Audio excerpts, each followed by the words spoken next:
ఇప్పుడు వాళ్ళకి బట్టిన భయం ఏంటో తెలుసా? యేసు ప్రభు గూర్చే గనక ఇంకొక 4-5 రోజులు పౌలు ఈ పట్టణంలో ఉండి ప్రకటించాడా, పట్టణం అంతా యేసు ప్రభు తట్టు తిరిగిద్ది.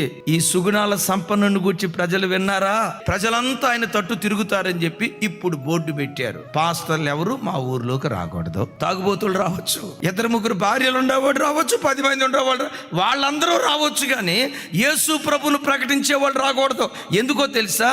ఆయన సుగుణాలను గూర్చి ప్రకటిస్తే మేము ఆరాధించే వాటిలో దైవత్వము లేదని ఈ ఎఫ్ఎస్సి పట్టణస్తులు తెలుసుకొని నిజదేవుడి వైపు తిరుగుతారని ఎఫ్ఎస్సి పట్టణంలో బోర్డులు వెలిసాయి. పాస్టర్లు ఎవరు మా ఊరు రాకూడదు, మరి ప్రత్యేకంగా పౌలు అస్సలు రాకూడదు. దైవము కానివన్నీ కూల్చివేయబడతాయి, అసత్యాలన్నీ కనుమరుగైపోతాయి, సత్యమే నిలవబడుతుందన్న భయంతో పౌలు నా ప్రాంతంలో నుంచి తరమాలని ప్రయత్నం చేస్తున్నారు. ఏంటి యేసుక్రీస్తు గొప్పతనం?